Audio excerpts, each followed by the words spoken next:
Hello, नमस्ते, राधे राधे, जय हिंद दोस्तों। मैं पूजा सिंह स्वागत करती हूँ आपके अपने यूट्यूब चैनल श्रीजी ट्यूशन में। आप सभी अच्छे होंगे, स्वस्थ होंगे और मस्त होंगे, मैं ऐसी कामना करती हूँ। आज हम क्लास 9th के मोशन चैप्टर के कुछ न्यूमेरिकल्स को देखते हैं, क्योंकि इससे पहले जितने भी वीडियोस हमने देखे हैं, तो उसमें हमने गति को पढ़ा, गति के प्रकार पढ़ा और दूरी, विस्थापन, वेग, चाल, त्वरण ऐसे कई सारे टॉपिक्स को हम बिल्कुल मजेदार तरीके से क्लियर करते हुए आ गया है। मैं उम्मीद करती हूँ कि आपने सारे वीडियोस देखे होंगे और आपको बड़ा ही मजा आया होगा और बिल्कुल समझ में आया होगा कि त्वरण किसे कहते हैं या त्वरण के प्रकार क्या होते हैं, विस्थापन कैसे, वेग कैसे, दूरी कैसे, चाल कैसे, सबके बारे में हमने बिल्कुल डिटेल में समझा है। तो अगर आपने पिछला वीडियो नहीं देखा है तो प्लीज आप पिछला वीडियो देखें, वहां से आपके सारे कॉन्सेप्ट क्लियर होंगे और उसके बाद फिर हम कुछ क्वेश्चंस करेंगे। पहले हम इन टॉपिक्स के क्वेश्चंस को क्लियर कर लेते हैं, उसके बाद फिर हम आगे गति के समीकरण, यानी कि मैं छोटा सा आपको बस देखने के लिए कि गति के समीकरण, गति के 3 समीकरण इसी चैप्टर में आपको मिलेंगे। वो तीनों क्या होते हैं? v is equal to u plus a t, v is equal to u plus a t. दूसरा समीकरण s is equal to u t plus half a t square, और तीसरा है v square is equal to u square plus 2a s. ये क्या है? ये तीनों गति के समीकरण है। अभी इस चैप्टर में हमारा ये टॉपिक बचा है, क्या बचा है कि हमको इन तीनों समीकरणों का सत्यापन, मतलब ये तीनों समीकरण कैसे आए हैं ये हमको निकालना होता है। और आप विश्वास मानिए, जितने भी एग्जाम्स होते हैं लगभग सब में ये क्वेश्चन पूछा जाता है। ये इंपॉर्टेंट, ये कह सकते हैं कि टीचर का सबसे इंपॉर्टेंट क्वेश्चन होता है। अगर या तो वो दे देंगे कि गति के पहले समीकरण का सत्यापन कीजिए, गति के दूसरे समीकरण का सत्यापन कीजिए, गति के तीसरे समीकरण का सत्यापन, या तो वो ये देते हैं कि गति के तीनों समीकरण लिखिए, पहला, दूसरा और तीसरा। तो ये तीनों समीकरण आपको याद करने होंगे। मैं इसको इरेज करती हूँ और आपके लिए एक होमवर्क है कि आप सभी मुझे कमेंट बॉक्स में लिख के बताएंगे कि गति के तीनों समीकरण कौन कौन से हैं। आप सबके लिए होमवर्क है कि आप सभी कमेंट बॉक्स में गति के तीनों समीकरण, कमेंट बॉक्स में लिखिएगा गति के तीनों समीकरण। इसके आगे जो भी हम क्लास लेंगे उसमें इन समीकरणों का सत्यापन समझेंगे। अब देखते हैं, हम 1 मिनट में अपने पिछले सारे क्लास को रिवाइज करते हैं, फिर आगे बढ़ते हैं। हमने गति देखा था, गति के प्रकार देखा था, एक चीज और हमने देखी थी कुछ टर्म्स के बारे में, अदिश राशि, सदिश राशि, ये कई चीजें हम देख चुके थे। दूरी हमने क्या देखी थी? दूरी, दूरी हमने किसे कहा? वस्तु द्वारा तय किए गए पथ की कुल लंबाई। आप लिखेंगे तय किए गए पथ की कुल लंबाई, तय किए गए पथ की कुल लंबाई, इसी को हमने क्या कहा था?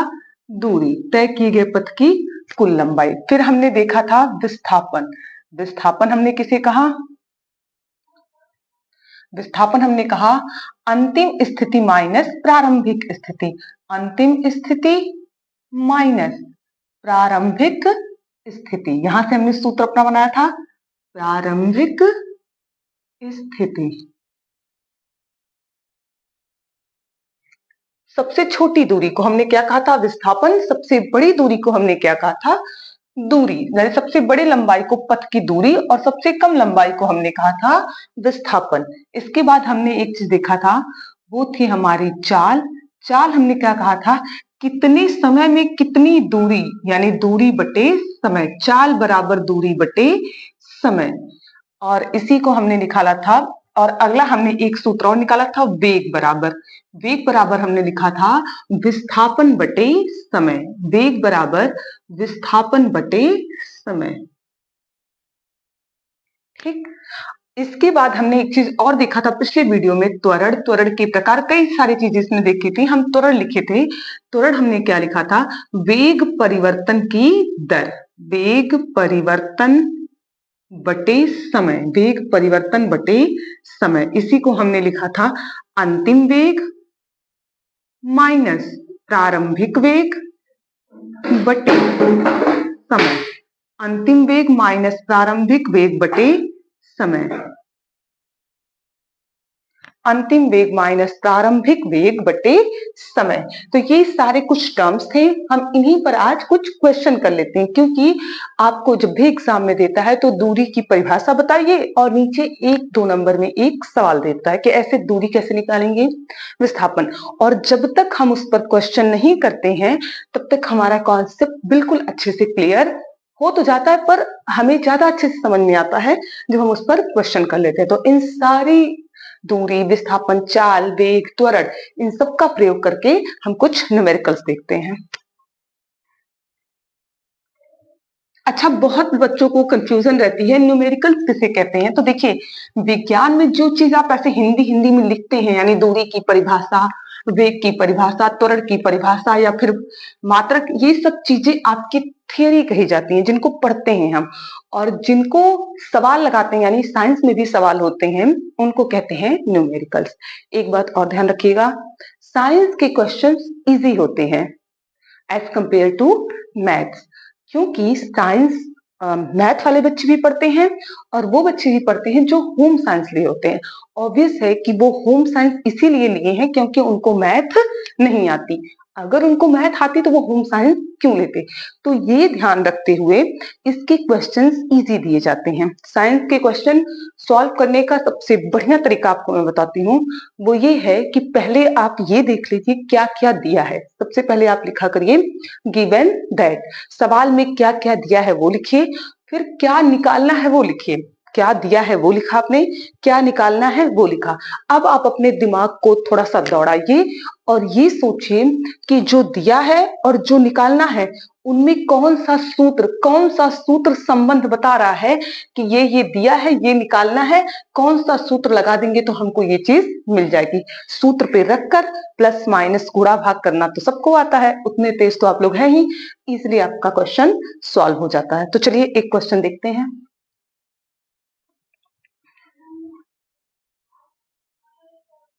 क्वेश्चन देखिएगा, एक व्यक्ति एक सीधी सड़क पर, लिखिए आप लोग भी, मैं भी लिखती हूँ। एक व्यक्ति, क्वेश्चन, एक व्यक्ति एक सीधी सड़क पर, एक व्यक्ति एक सीधी सड़क पर,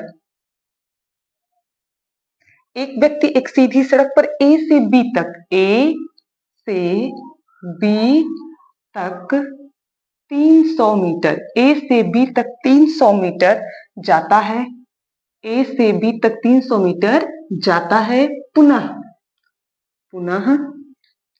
बी से ए की ओर, पुनः बी से ए की ओर, पुनः बी से ए की ओर 60 मीटर चलकर, 60 मीटर चलकर, 60 मीटर चलकर बिंदु सी पर पहुंचता है। बिंदु सी पर पहुंचता है, बिंदु सी पर पहुंचता है, बिंदु सी पर पहुंचता है। व्यक्ति द्वारा तय की गई, व्यक्ति द्वारा, क्वेश्चन आप लोग भी लिखिएगा, व्यक्ति द्वारा तय की गई,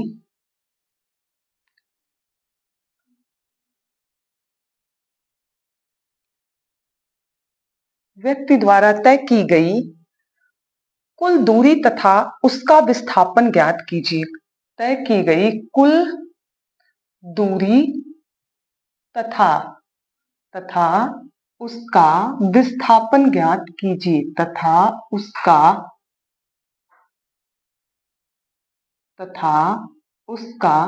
विस्थापन ज्ञात कीजिए, तथा उसका विस्थापन ज्ञात कीजिए।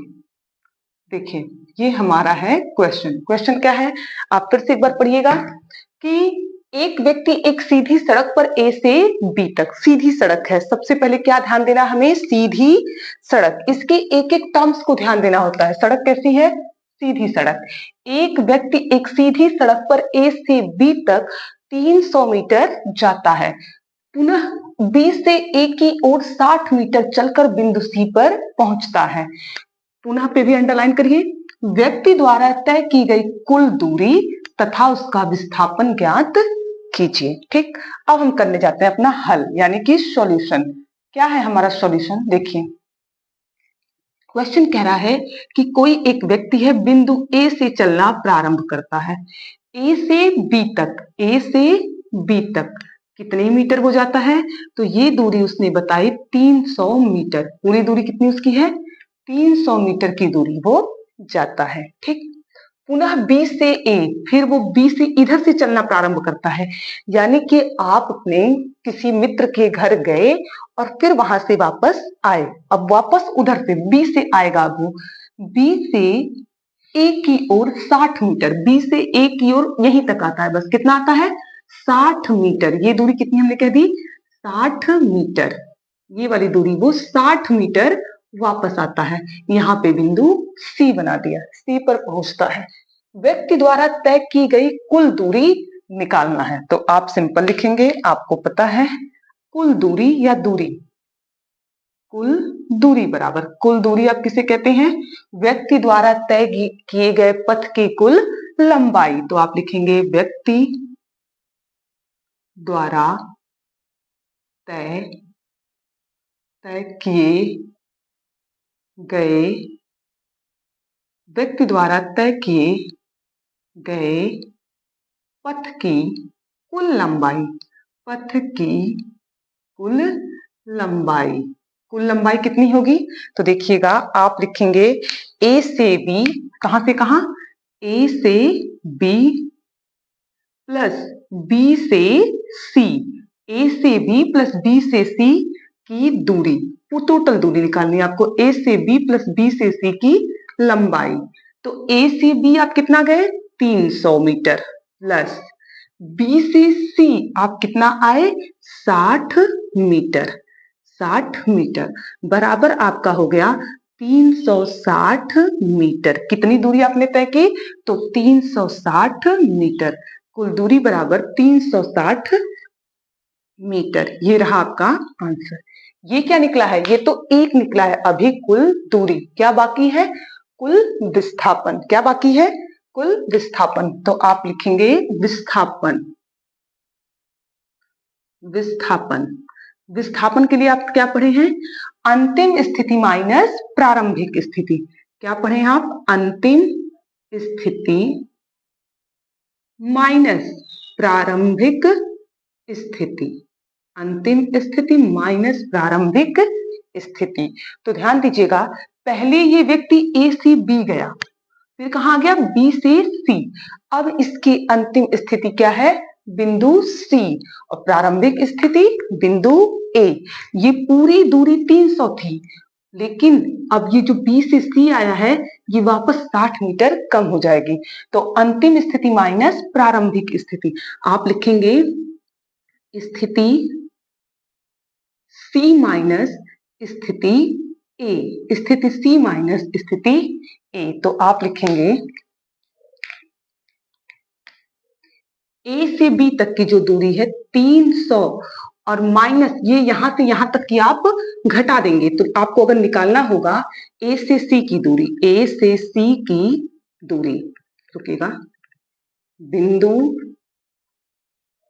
ए से बिंदु सी की दूरी, बिंदु ए से बिंदु सी की दूरी कैसे निकलेगी, बिंदु ए से बिंदु सी की दूरी, तो आप लिखेंगे A B minus B C, A C बराबर ए बी। ध्यान दीजिए, ए से सी को निकालने के लिए हम पूरे में से अगर ये छोटा वाला घटा दें तो हमको यहां से यहां तक की दूरी मिल जाएगी, यही हमको निकालना है। 300 में से 60 को हमने माइनस, ए सी बराबर हमने कहा A B minus B C, तो ए बी का मान था 300 और बी सी का मान है 60, तो 300 मीटर माइनस 60 मीटर बराबर हमारा हो गया 240 मीटर।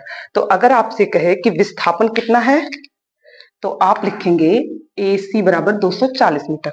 आप आंसर में लिखेंगे इधर दूरी जो आई है, इसका दूरी है आपकी, दूरी बराबर 360 मीटर और विस्थापन बराबर 240 मीटर, विस्थापन बराबर 240 मीटर। ये क्वेश्चन आपको समझ में आया होगा। हमारा अगला क्वेश्चन है, एक वस्तु 24 मीटर की दूरी 8 सेकंड में तय करती है तथा पुनः 24 मीटर की दूरी 4 सेकंड में तय करती है। वस्तु की औसत चाल बताइए। यानी कि कोई एक व्यक्ति है जो पहली बार जब जाता है तो 24 मीटर की दूरी को 8 सेकंड में तय करता है और जब वापस आना होता है उसको तो वही दूरी वो 4 सेकंड में। लगता है कि उस समय उसकी बाइक का फोन आ गया। आप लोग देखते हैं ना, कोई आराम से जाता है, दोस्तों के साथ घूमता फिरता या कुछ भी करता है, जैसे ही फोन आता है कहां है जल्दी आइए, उसकी स्पीड अचानक से बढ़ जाती है। तो जो 8 सेकंड में गया था वो लौटेगा कितने सेकंड में? 24 सेकंड में। क्योंकि घर से या तो उनकी बाइक का फोन आ गया या तो आप समझ रहे हैं कि उनके किसी का भी फोन आ जाए, फोन आने की देर है, उसके बाद तो स्पीड अपने आप दोगुनी हो जाएगी, भागते गिरते पड़ते जैसे भी बस पहुंचना होता है। तो चलिए हम क्वेश्चन देखते हैं कि एक वस्तु 24 मीटर की दूरी, मान लीजिए बिंदु ए से बिंदु बी की दूरी 24 मीटर की है। कितनी है? 24 मीटर की। एक वस्तु ये 24 मीटर की दूरी 24 मीटर की है। 24 मीटर की दूरी को कितने समय में तय करता है? तो यहाँ पे 8 सेकंड में। कितने में? 8 सेकंड में वो ए से बी जाता है और फिर वही बात, आते समय फोन आ जाता है कि जल्दी आइए, थोड़ा घर पे काम है। यही दूरी वो कितने समय में तय कर लेता है? 4 सेकंड में। कितने समय में? 4 सेकंड में। तो क्या पूछ रहा है? वस्तु की औसत चाल बताइए। तो आपको पता है औसत चाल के लिए आप देखते हैं वस्तु द्वारा तय की गई कुल दूरी तथा उस दूरी को तय करने में लगा कुल समय। तो सबसे पहले हम देखते हैं कुल दूरी कितनी है। क्या हमारी कुल दूरी कितनी है? ये जो समय इसको यहाँ पे बताने में लगा है ये है 4 सेकंड का और जाने में 8 सेकंड का। तो हमने लिखा वस्तु द्वारा तय की गई कुल दूरी। सबसे पहले लिखते हैं वस्तु द्वारा तय की गई, वस्तु द्वारा तय की गई कुल दूरी। वस्तु द्वारा तय की गई कुल दूरी। कुल दूरी बराबर कितनी? कुल दूरी ए से बी तक जाना और बी से ई तक आना, यानी कि ए से बी तक 24 मीटर। यहाँ नीचे देते हैं 24 मीटर वो गया है और 24 मीटर की ही दूरी वो आया है। तो 24 मिलकर दोनों कितने हो गए? 48 मीटर। कितनी दूरी तय की उसने? कुल 48 मीटर। अब तय करने में लगा कुल समय, तय करने में लगा कुल समय, तय करने में लगा कुल समय। कितना समय लगा है? तो देखते हैं कितना समय लगा है। 8 मिनट में वो गया था, 8 मिनट में गया था और 4 मिनट में वापस। तो 8 सेकंड प्लस 4 सेकंड बराबर हमारा आ गया 12 सेकंड। कुल दूरी 48 मीटर की है और कुल लगा समय 12 सेकंड है। तो हमें क्या निकालना है? औसत चाल। औसत चाल, औसत चाल बराबर हम क्या लिखते हैं? तय की गई कुल दूरी। इसका फॉर्मूला होता है तय की गई कुल दूरी, तय की गई कुल दूरी बटे तय करने में लगा कुल समय बटे लगा कुल समय। छोटे लिख लेते हैं लगा कुल समय। तो देखिए कुल दूरी कितनी तय हुई है? 48 मीटर की। कुल दूरी कितनी है? 48 मीटर और कुल समय कितना है? 12 सेकंड। दोनों का मान रखते हैं। तय की गई दूरी को हम लिखते हैं 48 मीटर और समय हमारा है 12 सेकंड। तो ये बन गया 12 चौक 48 बराबर हो गया हमारा 4 मीटर प्रति सेकंड। उसकी औसत चाल कितनी आई है? 4 मीटर प्रति सेकंड। औसत चाल बराबर 4 मीटर प्रति सेकंड। ये है आपका आंसर। इसी को हमें निकालना था। देखिए कितना इजी है। आपने इससे पहले क्वेश्चन में देखा और इसमें देखा। हमें करना क्या होता है? हमने आपको सिंपल एक चीज समझाई कि साइंस के क्वेश्चन को सॉल्व करते समय सबसे पहले जो दिया है उसको लिख लीजिए, जो निकालना है उसको लिख लीजिए। फिर देखिए कि दोनों में क्या संबंध है। आपको निकालना है कि ये रिश्ता क्या कहलाता है, दोनों में क्या रिश्ता है, कौन सा ऐसा फॉर्मूला लगाएं, मतलब कौन सा ऐसा सूत्र हम इस पे अप्लाई करें कि हमको आंसर मिल जाए। तो हमें पता था औसत चाल निकालने के लिए हमें दो चीज चाहिए थी, एक कुल दूरी और दूसरा कुल समय। कुल दूरी को हमने जोड़ लिया, 24 जाना 24 आना 48 मीटर। कुल समय 8 सेकंड जाने में लगा था, 4 सेकंड आने में लगा था, तो कुल 12 सेकंड का समय हो गया। सूत्र लगा दिया औसत चाल बराबर तय की गई कुल दूरी, तय करने में लगा कुल समय। 48 बटे 12 12 चौक 48, 4 मीटर ऊपर सेकंड नीचे है तो 4 मीटर प्रति सेकंड, या इसी को आप लिख सकते हैं 4 मीटर सेकंड इनवर्स, सेकंड की पावर -1, इसको सेकंड इनवर्स कहते हैं। तो ये वाला क्वेश्चन आपका क्लियर हो गया। आप इसको लिख लें, फिर एक क्वेश्चन आगे और करते हैं जिससे हमारा कॉन्सेप्ट पूरा क्लियर हो जाए।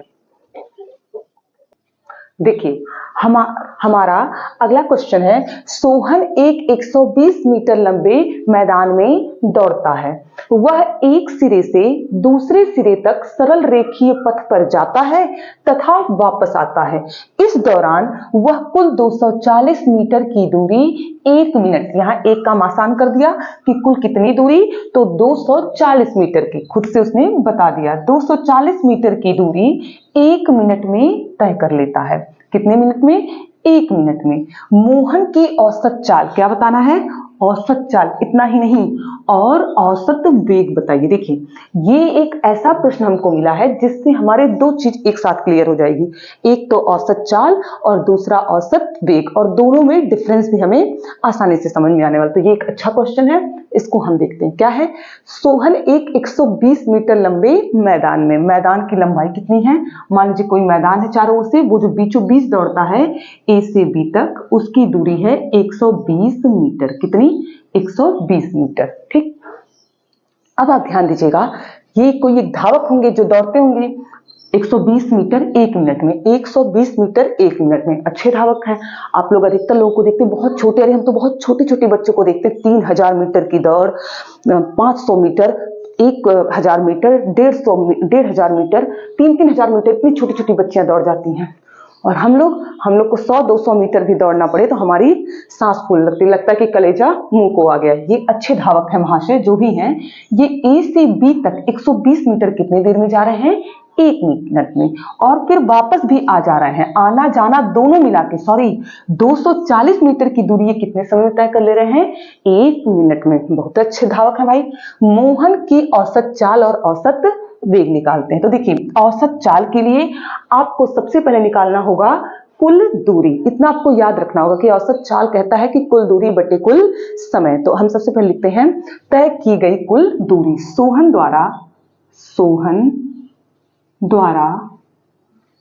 द्वारा तय की गई कुल दूरी, ये हमारा सॉल्यूशन है, हल, यानी कि सोहन द्वारा तय की गई कुल दूरी। सोहन द्वारा तय की गई कुल दूरी। सोहन द्वारा तय की गई कुल दूरी कितना है? प्रश्न में ही दिया है 240 मीटर। ठीक, फिर कहता है कि तय करने में लगा कुल समय, दूरी को तय करने में लगा कुल समय। दूरी यानी 240 मीटर की दूरी तय, 240 मीटर की दूरी तय करने में लगा कुल समय। 240 मीटर की दूरी तय करने में लगा कुल समय। समय कितना लगा है? तो समय इन्होंने दिया है 1 मिनट। 1 मिनट, और आपको पता है कि 1 मिनट बराबर होता है 60 सेकेंड। कितना होता है? 60 सेकेंड, क्योंकि मात्रक हमको मीटर प्रति सेकेंड में लिखना होगा, तो हमने किस में बदल लिया? इसको सेकेंड में बदल लिया। अब हम क्या निकालते हैं? तब औसत चाल। क्या? तब औसत चाल बराबर, औसत चाल ज्ञात करना है हमें। क्या ज्ञात करना है? औसत चाल। औसत चाल बराबर कुल दूरी। औसत चाल बराबर आप लिखेंगे तय की गई कुल दूरी, तय की गई कुल दूरी बटे लगा कुल समय, बटे लगा कुल समय। क्या किसमें लगा? इस दूरी को तय करने में।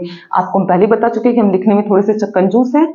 लगा कुल समय, तय करने में लगा कुल समय। तो दूरी कितनी तय की गई है? ध्यान दीजिएगा, कुल दूरी आपने कही है कि 240 मीटर। कुल समय कितना लगा है आपका? 60 सेकेंड। मात्रक लिखते चलिएगा। फिजिक्स में न्यूमेरिकल्स यानी क्वेश्चंस का कोई वैल्यू नहीं होगा जब तक आप उसका मात्रक नहीं लिखेंगे, इसलिए मात्रक यहाँ बहुत मायने रखता है। 0 से 0 कट गया, 6 1 कम 6, 6 चौके 24, यानी कि कितना आ गया? 4 मीटर प्रति सेकेंड। ये क्या है? उसकी औसत चाल कितनी आई है? 4 मीटर प्रति सेकेंड। अब देखते हैं अगला क्या पूछ रहा है। आगे पूछ रहा है औसत वेग। देखिए फिर से अब आपको समझना होगा। एक व्यक्ति यहाँ पे स्टार्ट हुआ दौड़ना, यहाँ गया, पाधे को छू के फिर वापस आया, गया और आया। 120 गया, 120 आया, 240। अब वेग के लिए आपको क्या चाहिए होता है? कुल विस्थापन बटे कुल समय। औसत वेग के लिए आप लिखते हैं, आप लिखेंगे, अब आपको निकालना होगा कुल विस्थापन। क्या निकालना होगा? कुल विस्थापन।